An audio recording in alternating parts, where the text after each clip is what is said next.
wabarakatuh. Waalaikumsalam warahmatullahi wabarakatuh. Ibu Bapak yang saya hormati, perkenankan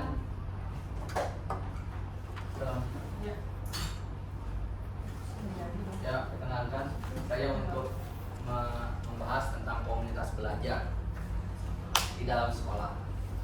Menurut surat edaran Direktur Jenderal Guru dan Tenaga Pendidikan Kementerian Pendidikan Kemenristek nomor 4263 bahwa setiap satuan pendidikan harus memiliki komunitas belajar dalam sekolah yang berpusat pada pembelajaran murid dan dengan siklus inquiry, yaitu inquiry ini penemuan. Satuan pendidikan perlu melakukan belajar bersama di dalam komunitas belajar antar sekolah yang berfokus pada pembelajaran murid. Yang selanjutnya, komunitas belajar dalam dan antar sekolah dapat berbagi praktik baik melalui webinar pada tautan yang tersedia dalam platform Merdeka Mengajar.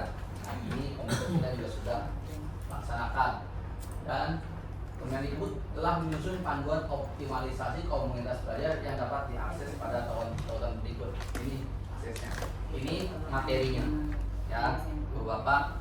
Sebelum itu kita mengenal dulu apa itu komunitas belajar. Komunitas belajar itu sekelompok pendidik dan tenaga kependidikan atau PTK yang belajar bersama, berkolaborasi, berkelanjutan, yang tujuannya apa? Untuk meningkatkan kualitas pembelajaran bagi murid. Jadi komunitas belajar itu pada muaranya itu pada murid. Apa peran komunitas belajar dalam implementasi kurikulum Merdeka? Yang pertama, komunitas belajar ini berperan untuk satu, memfasilitasi belajar bersama dan berbagi praktik baik. Yang kedua, memfasilitasi diskusi untuk memecahkan masalah dan tantangan belajar. Contoh, ada di kelas 4 ada permasalahan, kita mungkin di sini. Ada permasalahan di kelas 5, di kelas 6, kelas 1, 2 dan 3, atau di sekolah kita lakukan bersama di komunitas belajar. Jadi komunitas ini untuk memfasilitasi pemecahan masalah yang berkaitan tentang pembelajaran. Apa saja sumber belajar kurikulum Merdeka bagi komunitas belajar? Yang pertama itu PMM, yang kedua webinar, yang ketiga website dari kurikulum Kemendikbud dan sumber belajar lainnya. Ini kurikulum Merdeka ini kita ambil itu dari materi ini, itu mengambil dari kurikulum Kemendikbud dan dari PMM juga. Materi yang sedang dibahas ini. Apa Kombel itu? Komunitas belajar. Agar Kombel lebih berdampak pada murid diperlukan pergeseran cara berpikir. Cara berpikirnya bergeser dari teaching ke learning. Oleh karena itu dikembangkan Kombel itu berpusat pada pembelajaran murid. Dulu kan kita pembelajaran itu guru sebagai center. Nah sekarang student yang menjadi center, pusatnya itu untuk murid. Terus yang dilakukan secara berkesinambungan dengan siklus penemuan. Konsepnya itu konsep PLC dari before tahun 2021. Ide besar dalam komunitas belajar itu yang pertama adalah berfokus pada pembelajaran. Yang kedua, membudayakan kolaborasi kita antar pendidik. Dan tanggung jawab kolektif, kita bertanggung jawab nanti. Kita nih Kombel ini juga nanti saya isi, besok gantian siapa yang isi, kita gantian mutar gambar. Terus berorientasi pada hasil pembelajaran murid. Ide besar yang pertama adalah fokus pada pembelajaran. Pendidik dan tenaga kependidikan perlu menjawab pertanyaan kritis ini. Apa yang diharapkan murid pelajari? Murid itu ngarepin belajar apa sih? Terus yang kedua, bagaimana kita tahu bahwa murid sudah belajar? Kalau orang pengertian belajar itu menurut para ahli kan ada banyak. Nah, yang lebih simpel itu kalau orang belajar itu apa? Ketika dia tadinya nggak tahu jadi tahu, itu dia belajar. Hari ini dia belajar apa? Jadi ada proses berpikir apa yang tadinya dia tidak tahu jadi tahu. Jadi bagaimana kita tahu bahwa murid sudah belajar hal tersebut? Yang ketiga, bagaimana respon kita jika ada murid yang hari ini nggak belajar, Nggak belajar itu maksudnya bukan karena dia nggak belajar, bukan, karena dia tidak ada proses pemikiran yang bertumbuh, jadi tidak tahu, jadinya tahu ada. Kita bagaimana respon kita. Yang keempat, bagaimana kita akan memperkaya materi untuk murid yang sudah maju. Jadi ini ide besar yang pertama. Yang kedua, ide besarnya itu membudayakan kolaborasi dan tanggung jawab efektif, seperti kolaborasi untuk menciptakan pemahaman bersama dalam komunitas belajar. Yang ketiga, ide besar ketiga adalah berorientasi pada hasil. Siklus komunitas belajar dalam sekolah merupakan rangkaian pengelolaan yang bertujuan untuk meningkatkan kapasitas dan meningkatkan kualitas hasil belajar murid. Pertama, yaitu dari refleksi awal, kita refleksi akan, terus kita membuat perencanaan, terus implementasi, terus kita mengevaluasi. Refleksi awal ini kita siklusnya itu siklus inquiry, penemuan. Ketika ada anak seperti ini, kenapa ya? Ada kekurangannya apa? Baru kita rencanain. Mungkin ada yang anak yang tidak tahu cara pembagian, jadi kita merencanakan bagaimana kita mendesain perencanaan supaya anak terbutuhi atau terfasilitasi kekurangan tersebut. Yang ide tiga besar ini, yang ketiga adalah berorientasi pada hasil. Ibu bapak, cara membangun komunitas belajar yang pertama dari kepala sekolah, yaitu kepala sekolah itu berperan untuk mempelajari pengelolaan komunitas. Kepala sekolah membentuk tim kecil, bersama dengan tim kecil menelaah data-data hasil belajar dan menginisiasi pembentukan komunitas belajar, mengeluarkan kebijakan dan merefleksi evaluasi berkala berkegiatan komunitas belajar. Jadi ini peran bapak kepala sekolah, yaitu membuat tim kecil komunitas. Kita sudah membuat tim kecil komunitas, kita sudah menelaah data hasil belajar melalui rapot pendidikan, dan kita juga sudah membentuk komunitas belajar. Komunitas belajar kita ada komunitas belajar internal, ada komunitas belajar khusus guru kelas atas. Juga mengeluarkan kebijakan pelaksanaan rutin. Kita udah ada SK-nya juga. Jadi peran yang sudah membangun komunitas belajar ini sudah kita capai. Yang kedua, pembentukan tim kecil pada komunitas belajar dan telah ada data sebagai berbagai sumber. Yang kedua, penyepakatan nilai dan komitmen bersama. Yang keempat, analisis pembagian kelompok belajar sesuai konteks atau pendidikan. Yang kelima, penyepakatan jadwal pertemuan rutin komunitas belajar. Kita pertemuan rutin kita setiap hari Jumat, ya, setiap hari Jumat setelah HBM. Jadi kita tidak mengganggu kegiatan belajar mengajar. Apa itu peran tim kecil? Tim kecil dan perannya dalam komunitas. Tim kecil ini dibentuk oleh kepala sekolah sebagai langkah awal membangun komunitas belajar. Kepala sekolah memilih guru dan tenaga pendidikan lainnya yang dinilai memiliki kualitas sebagai pemimpin dan memiliki pengaruh kuat dalam hal positif sebagai anggota tim kecil. Ini ada tim kecil dan peran-perannya. Terus ada tahapan persiapan, tahapan inisiasi, dan sampai tahapan pendampingan. Terus yang harus dilakukan oleh tim kecil itu apa? Menelaah data hasil murid.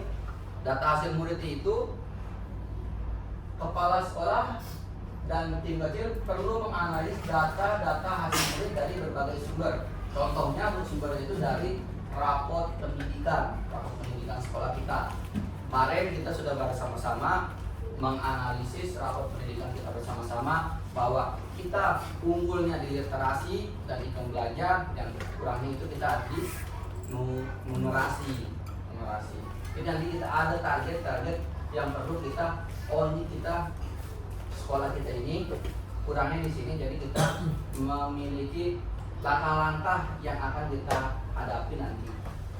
Yang kedua adalah hasil asesmen murid, formatif dan sumatif. Yang ketiga adalah rapor hasil belajar murid. Ini yang selanjutnya nanti dia akan dilaksanakan oleh kita, menelaah data-data hasil belajar murid. Selanjutnya pentingnya penyamaan persepsi mengenai komunitas belajar. Nah ini dia. Mari kita bayangkan apa dampaknya jika di sekolah kita budaya diskusi bersama, membahas tantangan belajar sebagai ilmu praktik, memecahkan bersama tantangan yang sering terjadi. Kayak anak lah, ada permasalahan anak, ada permasalahan sikap, cara belajar, atau kemampuan anak, atau anak yang mungkin perlu bimbingan khusus. Nah, itu kita kemarin juga ada sering diskusi bersama teman-teman dari guru kelas 5, guru kelas 4, guru kelas 6, guru kelas 1 juga, guru kelas 2, guru kelasnya semuanya dari PJOK juga saling kita berdiskusi berkaitan dengan hasil belajar murid yang lebih baik. Komunitas belajar dalam sekolah ini mengubah budaya kerja terisolasi sendiri-sendiri menjadi budaya kolaboratif sehingga kualitas pembelajaran di sekolah dapat merata. Jadi kita membudayakan sikap kolaborasi, bekerja sama, saling untuk apa? Untuk kualitas pembelajaran sekolah yang lebih baik. Yang selanjutnya adalah meringankan kerja guru. Guru tidak harus melakukan semua pekerjaan sendirian. Guru dapat menentukan ide, berbagi informasi, sumber daya, dan dengan guru-guru lainnya. Nilai dan komitmen bersama. Nah, Ibu, ini coba juga Ibu, Bapak. Salah satu kesepakatan nilai komitmen bersama dilihat. Setiap anggota berani menyampaikan pendapat yang terbuka. Jadi setiap anggota komunitas belajar ini yang sehat itu, jadi setiap anggota berani menyampaikan pendapat dengan terbuka. Jadi nyampein, Pak, seperti ini gitu. Yang kedua, setiap anggota menghargai pendapat lain meskipun tidak sesuai dengan pendapatnya. Ketiga, setiap anggota tidak tersinggung ketika mendapat masukan. Ya, jelas ini, kalau dapat masukan, ya pasti intinya untuk mengupgrade diri. Walaupun nanti penyampaiannya atau penyampaian lebih bagus, itu sebenarnya buat insight buat kita supaya kita jadi lebih baik. Setiap anggota terbuka jika idenya dikembangkan oleh orang lain. Selanjutnya, setiap anggota merasa aman untuk mengeluarkan pendapat ini. Kadang kita, saya mau bertahan pendapat nih, malu ada salah nih. Nah, kalau nanti setiap teman-teman ya Bapak Ibu guru semua ketika mau berpendapat aja.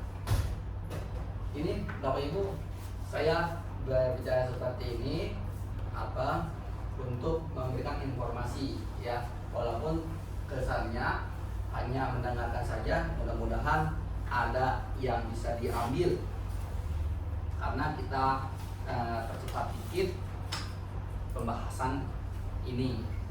Analisis pembagian kelompok belajar dalam komunitas belajar. Ini ada relevansi prinsip dalam menganalisis pembagian kelompok belajar, relevansi antar guru. Yang kedua, fleksibel sesuai kondisi satuan pendidikan. Lanjut, penyepakatan jadwal pertemuan rutin. Ini penyepakatan jadwal rutin ini sangat penting agar kegiatan komunitas belajar dapat berjalan berkesinambungan sehingga dampaknya bisa terjadi secara optimal. Kepala sekolah dapat mengeluarkan kebijakan waktu minimal 1 jam per minggu. Ini sudah kita laksanakan di Kombel kita. Ini Kombel kita ini sudah berjalannya sudah lama karena kita sudah dapat undangan komunitas belajar dan kita juga sudah terdetek di BPDG PDIY. Kita sebenarnya sudah berjalan, tapi resminya seperti ini, paparan seperti ini, kita ini baru terlaksanakan. Jadi untuk selanjutnya ini kita sebenarnya sudah melaksanakan ini sudah jauh-jauh hari, sudah lama kita melaksanakan ini. Jadi kita setiap ini harus menyepakatan jadwal pertemuan rutin komunitas belajar kita di hari Jumat. Sekian presentasi dari saya. Wabillahi taufiq wal hidayah. Wassalamualaikum warahmatullahi wabarakatuh. Mari Bapak Ibu guru optimalkan platform Merdeka Mengajar bersama komunitas belajar kita. Iya. Bapak Ibu, ada yang mau bertanya?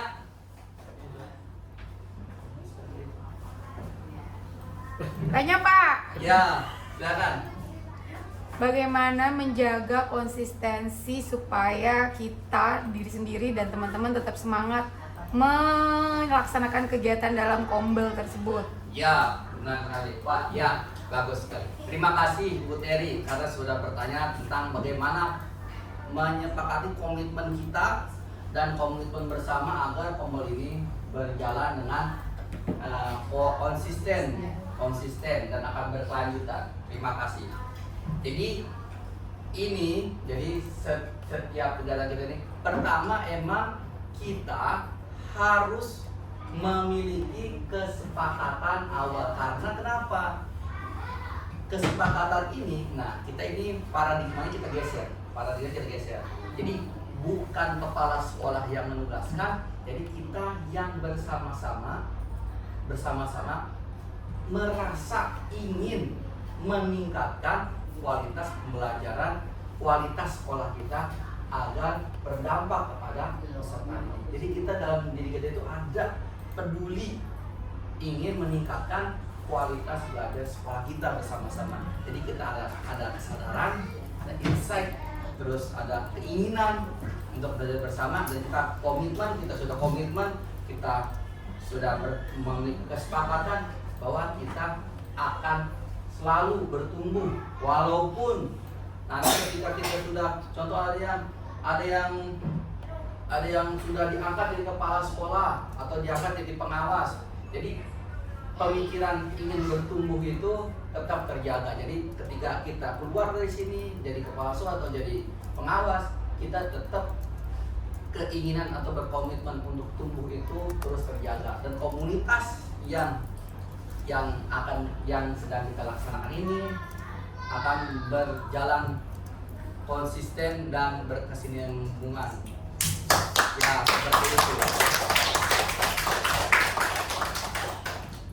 Ya, Ibu Bapak, ada pertanyaan lagi? Tidak ada? Oke. Saya tutup kegiatan hari ini dari komunitas belajar. Untuk kedepannya lagi kita akan melaksanakan kegiatan komunitas belajar setiap hari Jumat. Terima kasih. Wabillahi taufiq wal hidayah. Wassalamualaikum warahmatullahi wabarakatuh.